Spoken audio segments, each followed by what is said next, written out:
ಮಾಡುವಂತಹ ಚೈತನ್ಯದ ಒಳಗೆ ತೆಗೆದುಕೊಳ್ಳುವಂತಹ ರೀತಿ ಇರುವುದರಿಂದ ಆತ್ಮ ಜೀವದ್ರವ್ಯ ಅಂತ ಹೇಳ್ತಾರೆ. ದಶಪ್ರಾಣಗಳು ಅಶುದ್ಧ ಪಾರಿಣಾಮಿಕರು, ಅಶುದ್ಧ ಪಾರಿಣಾಮಿಕ ಭಾವ. ಆದರೆ ದರ್ಶನ ಮತ್ತು ಜ್ಞಾನ ಇದು ಚೈತನ್ಯ ಸಾಪೇಕ್ಷ. ದರ್ಶನ ಗುಣ ಇದೆಯಲ್ಲ, ಅದು ಬಹಳ ಮಹತ್ವದ್ದು. ಜ್ಞಾನ ಗುಣದ ಬಗ್ಗೆ ಚರ್ಚೆ ಎಲ್ಲ ಕಡೆ ಮಾಡುತ್ತಾರೆ. ಜ್ಞಾನ ಅಂದರೆ ತಿಳುವಳಿಕೆ, ತಿಳಿಯುವಂಥದ್ದು. ತನ್ನನ್ನು ತಿಳಿತದೆ, ಬೇರೆಯವ್ರಿಗೂ ತಿಳಿತದೆ. ಆದರೆ ದರ್ಶನ ಗುಣ ಇದೆಯಲ್ಲ, ಅದು ದರ್ಪಣ ಇದ್ದಂತೆ. ಆತ್ಮನಲ್ಲಿ ಒಂದು ದರ್ಪಣದ ಗುಣ ಇದೆ, ಪ್ರತಿಬಿಂಬಿಸುವಂತಹ ಗುಣ.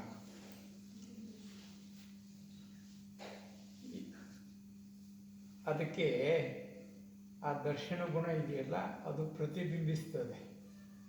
ಜ್ಞಾನದಲ್ಲಿ ಪ್ರತಿಬಿಂಬಿಸುವಂಥ ಶಕ್ತಿ ಇಲ್ಲ, ತಿಳಿಯುವಂಥ ಶಕ್ತಿ ಇದೆ ಅಷ್ಟೇ. ಆದರೆ ಜ್ಞಾನಕ್ಕೆ ತಿಳಿಬೇಕು ಅಂತಂದಾಗ 5 ಇಂದ್ರಿಯಗಳನ್ನು ಉಪಯೋಗಿಸ್ತಾರೆ. ಕಣ್ಣು, ಕಿವಿ, ಮೂಗು, ನಾಲಿಗೆ, ಸ್ಪರ್ಶ, ಇವುಗಳನ್ನು ಉಪಯೋಗಿಸ್ಕೊಂಡು ಜ್ಞಾನ ಪ್ರಾಪ್ತಿಯಾಗ್ತದೆ. ಅದಕ್ಕೆ ಇದಕ್ಕೆ ಮತಿಜ್ಞಾನ ಅಂತಾರೆ. ಇಂದ್ರಿಯಜನ್ಯ ಜ್ಞಾನ ಆಯಿತು. ಆದರೆ ಇಂದ್ರಿಯಗಳನ್ನು ಬಿಟ್ಟರೆ ಹಾಗಾದರೆ ಜ್ಞಾನಕ್ಕೆ, ತಿಳುವಳಿಕೆಗೆ ಬೇರೆ ಸಾಧನ ಯಾವುದು ಅಂದರೆ ದರ್ಶನ ಗುಣ. ದರ್ಶನ, ಯಾಕೆಂದರೆ ಅದರಲ್ಲಿ ಪ್ರತಿಬಿಂಬಿಸ್ತದೆ.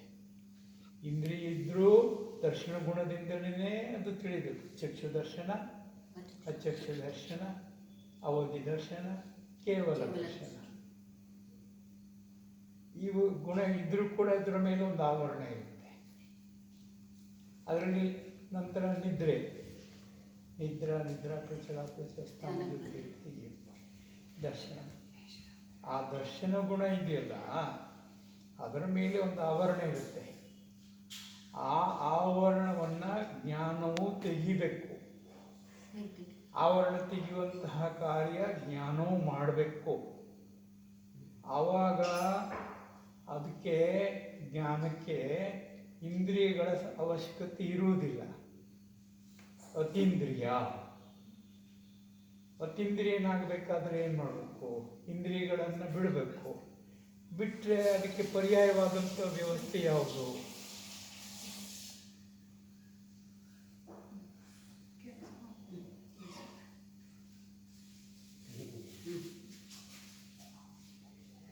ಬಿಟ್ಟರೆ, ಇಂದ್ರಿಯಗಳನ್ನು ಬಿಟ್ಟರೆ ಪರ್ಯಾಯ ವ್ಯವಸ್ಥೆ ಯಾವುದಿದೆ?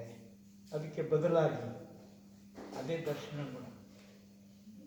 ಆದ್ದರಿಂದಾಗಿ ಜ್ಞಾನವು ಯಾವಾಗ ಚೈತನ್ಯದ ಅರ್ಧ ಭಾಗ ದರ್ಶನ ಗುಣ, ಇನ್ನು ಅರ್ಧ ಭಾಗ ಜ್ಞಾನ, ಸಂಪೂರ್ಣತೆಯಲ್ಲಿ ಜ್ಞಾನ ದರ್ಶನ ಆಯಿತು. ಜ್ಞಾತ ದೃಷ್ಟ. ಅಲ್ಲಿಗೆ ದರ್ಶನ ಗುಣ ಇದೆಯಲ್ಲ, ಅದರ ಮೇಲೆ ಇರತಕ್ಕಂಥ ಆವರಣವನ್ನು ಬಿಟ್ಟಾಗ, ಆವರಣವನ್ನು ಅನಾವರಣಗೊಳಿಸಿದಾಗ ಜ್ಞಾನಕ್ಕೆ ಜ್ಞೇಯ ಸಿಗ್ತದೆ. ಜ್ಞಾನಕ್ಕೆ ವಸ್ತು ಸಿಗ್ತದೆ ತಿಳಿಯಲಿಕ್ಕೆ. ಇಂದ್ರಿಯಗಳಿದ್ದರೂ ಕೂಡ ದರ್ಶನ ಗುಣದ ಮಾಧ್ಯಮದಿಂದಲೇ ತಿಳಿಯುವಂಥದ್ದು. ಯಾಕೆಂದರೆ ಚಕ್ಷು ದರ್ಶನ ಆವರಣ ಹೋಯಿತು, ದರ್ಶನ ಗುಣ ಪ್ರಾಪ್ತಿ ಆಯಿತು. ಅಚಕ್ಷು ದರ್ಶನ ಆವರಣ ಹೋಯಿತು. ಆವಾಗ 4 ಇಂದ್ರಿಯಗಳಿಂದ ತಿಳಿಯುವಂತಹ ಕಾರ್ಯ ಅದು ಕೂಡ ಅಲ್ಲಿಂದನೇ ಆಗುವಂಥದ್ದು. ಈಗ ಜ್ಞಾನ ಪ್ರಾಪ್ತಿ ಆಗಬೇಕಾದ್ರೆ ನಿದ್ರೆ ಮಾಡಬೇಕೋ ಬಿಡಬೇಕು? ಹಾಗಾದರೆ ನಿದ್ರೆ ಯಾವುದ್ರದ್ದು, ಯಾವ ಕರ್ಮ? ದರ್ಶನಾವರಣ ಕರ್ಮ. ನಿದ್ರೆ ಅನ್ನುವಂಥದ್ದು ದರ್ಶನಾವರಣ ಕರ್ಮ. ನಿದ್ರೆ ಮಾಡುವವರಿಗೆ ವಿದ್ಯೆ ಪ್ರಾಪ್ತಿ ಆಗ್ತಿದೆಯೇ? ಆಗೋದಿಲ್ಲ. ಹಾಗಾದರೆ ನಿದ್ರೆ ಬಿಟ್ಟಾಗ ಜ್ಞಾನ ಪ್ರಾಪ್ತಿ ಆಗ್ತದೆ. ಹಾಗಾದರೆ ಯಾವುದನ್ನು ಬಿಟ್ಟು ನಿದ್ರೆ ಜ್ಞಾನ ಪ್ರಾಪ್ತಿ ಆಯಿತು? ಹೌದು. ಹಾಗಾದರೆ ದರ್ಶನಾವರಣ ಕರ್ಮವನ್ನು ಬಿಡದೇ ಇದ್ರೆ ಜ್ಞಾನ ಪ್ರಾಪ್ತಿ ಆಗುವುದಿಲ್ಲ.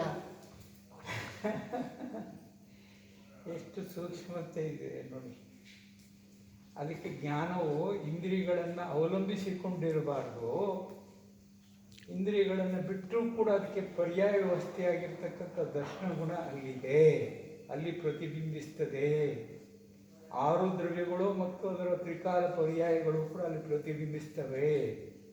ಆದ್ದರಿಂದಾಗಿ ದರ್ಶನ ಗುಣ ಇದೆಯಲ್ಲ, ಅದು ಜ್ಞಾನಕ್ಕೆ ಆಧಾರ. ಮೊದಲು ದರ್ಶನ, ಆಮೇಲೆ ಜ್ಞಾನ.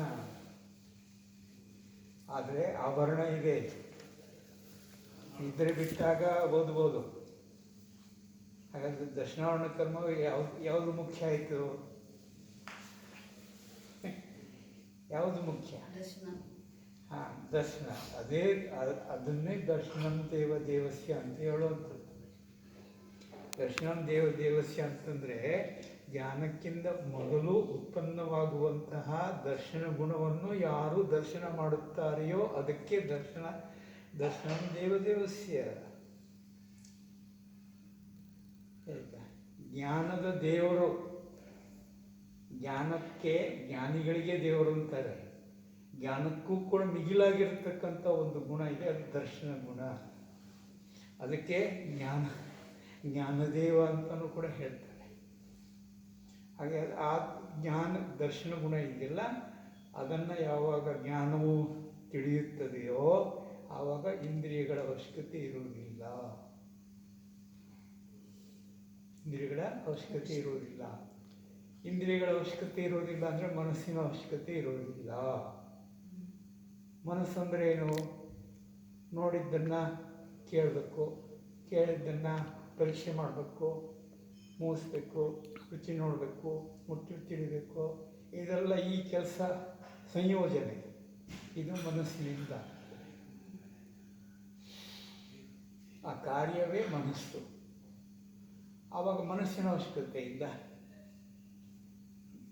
ಜ್ಞಾನಕ್ಕೆ ದರ್ಶನ ಗುಣದ ಪರಿಚಯ ಆಯಿತು, ಅದನ್ನು ಅವಲಂಬಿಸಿದರೆ ಅದು ಪ್ರತಿಬಿಂಬಿತ ಆಗುತ್ತೆ. ಆಮೇಲೆ ಪರಾವಲಂಬನೆ ಹೋಯ್ತಲ್ಲ, ಸ್ವಾವಲಂಬನೆ ಬಂತು, ಸ್ವಾಧೀನ ಆಯಿತು, ಸ್ವತಂತ್ರ ಆಯಿತು. ಸ್ವಾಧೀನ, ಸ್ವತಂತ್ರ, ಸ್ವಾವಲಂಬನ ಒಂದು ಜ್ಞಾನಕ್ಕೆ ಬೇಕು ಅಂತಂದರೆ ಅದಕ್ಕೆ ದರ್ಶನ ಗುಣವನ್ನು ಆಶ್ರಯಿಸಬೇಕು. ಅದು ಚೈತನ್ಯದ ಅರ್ಧ ಭಾಗ. ಜ್ಞಾನ ಗುಣ ಎಷ್ಟು ಮಹತ್ವವೋ ಅದಕ್ಕಿಂತ ಹೆಚ್ಚು ಮಹತ್ವ ದರ್ಶನ ಗುಣಕ್ಕಿದೆ. ಅದನ್ನು ತಿಳಿಯುವುದೇ ಸಮ್ಯಕ್ ದರ್ಶನ. ಆವಾಗಲೇ ಮೋಹ ಹೋಗ್ತದೆ. 5 ಇಂದ್ರಿಯಗಳು ಬೇಡ ಅಂತಂದರೆ ಶರೀರ ಬೇಡ. 5 ಇಂದ್ರಿಯಗಳು ಬೇಡ ಅಂದರೆ ಶರೀರ ಬೇಡ, ಮನಸ್ಸು ಬೇಡ, ವಚನ ಬೇಡ, ಕಾಯ ಬೇಡ. ಹಾಗಾದರೆ ಮನೋವಚನ ಕಾಯಿಗಳಿಂದ ದೂರ ಆಯಿತು, 5 ಇಂದ್ರಿಯಗಳು ಬೇಡ. ಹಾಗಾದರೆ ಅಲ್ಲಿ ಈ ಎಲ್ಲ ಕೆಲಸ ದರ್ಶನ ಗುಣ ಒಂದೇ ಮಾಡುತ್ತೆ. ಆವಾಗ ಜ್ಞಾನವು ಯಾವಾಗ ಈ ದರ್ಶನ ಗುಣವನ್ನು ಆಶ್ರಯಿಸುತ್ತದೆಯೋ ಆವಾಗ ಜ್ಞಾನವು ಸ್ವತಂತ್ರವಾಗ್ತದೆ. ಅಷ್ಟುವರೆಗೆ ಆ ದರ್ಶನ ಗುಣವನ್ನು ಪರಿಚಯ ಮಾಡಿಕೊಳ್ಳುವವರೆಗೆ, ಅದನ್ನು ಆಶ್ರಯ ತೆಗೆದುಕೊಳ್ಳೋರಿಗೆ ಮೋಹ ಇರ್ತದೆ. ಇಂದ್ರಿಯಗಳ ಅವಲಂಬನೆ ಇಲ್ಲ ಅಂದಮೇಲೆ ಅವಾಗ ಸ್ವತಂತ್ರ ಆಯಿತು. ಆವಾಗ ಇಂದ್ರಿಯಗಳು ಇಲ್ಲ ಅಂದಮೇಲೆ ಇದು ಇಂದ್ರಿಯಗಳ ಸಂರಕ್ಷಣೆ ಮಾಡಲಿಕ್ಕೆ ಅವಶ್ಯಕತೆ ಇಲ್ಲ. ಇಂದ್ರಿಯಗಳು ಬೇಡ ಅಂದರೆ ಮನಸ್ಸು ಬೇಕಾಗಿಲ್ಲ, ವಚನ ಬೇಕಾಗಿಲ್ಲ, ಕಾಯ ಬೇಕಾಗಿಲ್ಲ, ಶರೀರವೂ ಬೇಕಾಗಿಲ್ಲ. ಹಾಗೆ ಆತ್ಮ ಸ್ವಾತಂತ್ರ್ಯತೆ ಬರ್ತದೆ. ಆದ್ದರಿಂದ ಚೈತನ್ಯದ ಪರಿಚಯ ಮಾಡಿಕೊಂಡಾಗ ಅಲ್ಲಿ ಮೋಹನೀಕರ್ಮ ನಷ್ಟ ಆಗುತ್ತದೆ. ನಷ್ಟಕ್ಕೆ ಸಮ್ಯಕ್ ದರ್ಶನ ಆಯ್ತಲ್ಲ, ಆತ್ಮದರ್ಶನ ಆಯಿತು. ಜ್ಞಾನಕ್ಕೆ ದರ್ಶನ ಗುಣದ ದರ್ಶನ ಆಯಿತು. ಯಾರಿಗೆ? ಜ್ಞಾನಕ್ಕೆ ದರ್ಶನ ಗುಣದ ದರ್ಶನ ಆಯಿತು. ಅಲ್ಲೇ ಸಮ್ಯಕ್ ದರ್ಶನ. ದರ್ಶನ ಗುಣದ ದರ್ಶನ ಆಯಿತು. ಹಾಂ, ಅದಕ್ಕೆ ಸಮ್ಯಕ್ ದರ್ಶನ ಅಂತಾರೆ, ಅದಕ್ಕೆ ಆತ್ಮದರ್ಶನ ಅಂತಾರೆ. ಆವಾಗ ಅದು ಅಲ್ಲಿ ಏನಾಯಿತು? ಇಂದ್ರಿಯಗಳು ಬೇಡ ಅಂದರೆ ಇಂದ್ರಿಯಗಳ ಸಂರಕ್ಷಣೆ ಬೇಡ. ಸಂರಕ್ಷಣೆ ಬೇಡ ಅಂದರೆ ಊಟನೂ ಬೇಡ. ಪರಿಗ್ರಹ ಎಲ್ಲ ಹೋಯ್ತು.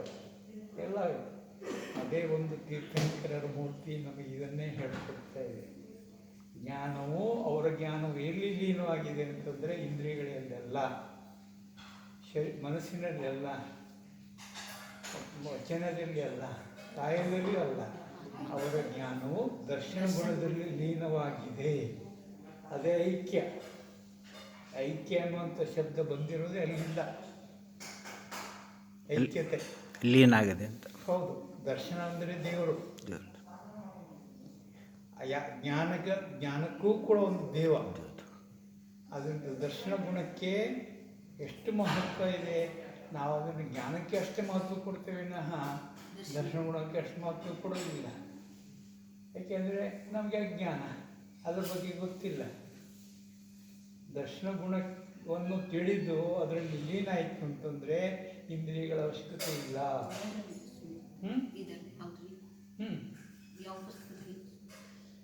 ಇದು ಎಲ್ಲ ಗ್ರಂಥಗಳ ಸಾರ.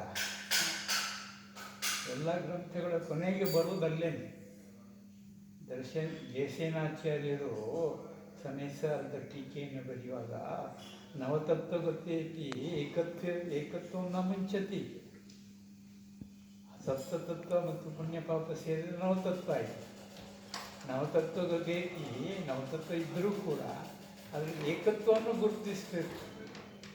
ಜೀವತತ್ವದಲ್ಲಿ ಆತ್ಮ, ಅಜೀವತತ್ವದಲ್ಲಿ ಶರೀರ, ಇದು ಆಶ್ರವ ತತ್ವದಲ್ಲಿ ನಮ್ಗೆ ಯಾವ್ದು ಬೇಕು, ಮುಕ್ತಿಗೆ ಹೋಗಲಿಕ್ಕೆ ಷೋಡಶ ಕಾರಣ ಬೇಕು, ಮುಕ್ತಿಗಾಗಿ. ಆಮೇಲೆ ಬಂಧ, ಅಲ್ಲಿ ಕೂಡ ಯಾವ ಬಂಧ ಆಗಬೇಕು, ತೀರ್ಥಕರ ನಾಮಕರ್ಮ ಷೋಡಶ ಕಾರಣ ಭಾವ ಬಂಧ ಆಗಬೇಕು. ಆಮೇಲೆ ನಿರ್ಜರ, ಇತರ ಕರ್ಮಗಳು ನಿರ್ಜರ ಆಗಬೇಕು. ಆಮೇಲೆ ಮೋಕ್ಷ ಆಯಿತಾ, ಸಂವರ, ಕರ್ಮಗಳು ಬರೋದು, ಹೊಸ ಕರ್ಮಗಳನ್ನು ತಡಿಬೇಕು. ಆಮೇಲೆ ಪುಣ್ಯ, ಮೋಕ್ಷಕ್ಕೆ ಹೋಗುವ ಪುಣ್ಯ ಬೇಕು. ಆಮೇಲೆ ಪಾಪ, ಯಾವ ಪಾಪವೂ ಬೇಡ.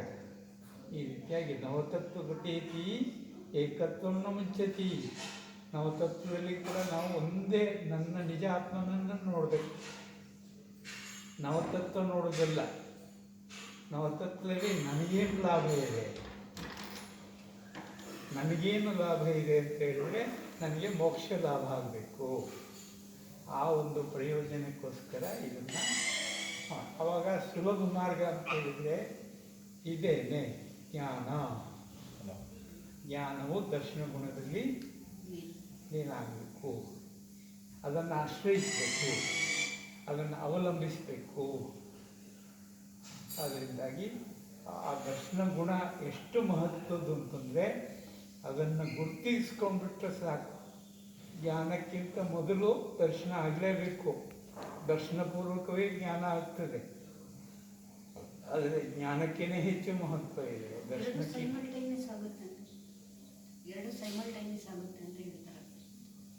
ಅದು ಕೇವಲ ಜ್ಞಾನ, ಕೇವಲಿಗಳಿಗೆ ಮಾತ್ರ. ಆವಾಗ ಅವರಲ್ಲಿ ಇದು ದರ್ಶನದ ಅನ್ವೇಷಣೆ ಮಾಡ್ತಾಯಿದ್ರು. ಸಂಪೂರ್ಣತೆ 12ನೇ ಗುಣಸ್ಥಾನದಲ್ಲಿ ಕೇವಲ ದರ್ಶನದ ಪರಿಚಯ ಆಗುತ್ತೆ, ಜ್ಞಾನ ಅಲ್ಲಿ ಲೀನವಾಗುತ್ತೆ. ಆವಾಗ ಐಕ್ಯತೆ. ಅರಿಹಂತ ಅವಸ್ಥೆಯಲ್ಲಿ ಜ್ಞಾನ ದರ್ಶನ ಇವೆರಡು ಏಕಾಗಲಿಲ್ಲ, ಯುಗಪತ್ವತೆ. ಮೊದಲು ದರ್ಶನ ಆಗ್ತದೆ, ಅದಕ್ಕಿಂತ ಮೊದಲು ದರ್ಶನ ಪೂರ್ವಕವಾಗಿ ಜ್ಞಾನ ಆಗ್ತದೆ.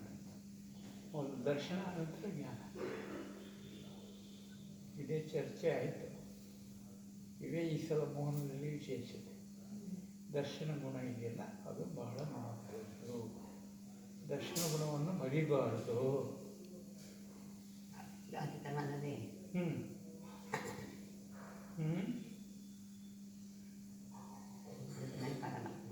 ಘಾತಿ ಕರ್ಮದಲ್ಲಿ ಅಂತ ಶುರು ಮಾಡಿದ್ರಿ. ಘಾತಿ ಕರ್ಮದ ನಾಶದಲ್ಲಿ ಏಕದಮ್ ಕೇವಲ ಜ್ಞಾನ ಆಗುತ್ತೆ. ಯಾಕಂದ್ರೆ ಅಷ್ಟು ಬೇಕಾಗುತ್ತೆ. ದರ್ಶನ ಶುದ್ಧಿ ಇದೆಯಲ್ಲ, ಅದರ ಪಾತ್ರ ಜಾಸ್ತಿ ಕಾಣ್ತದೆ.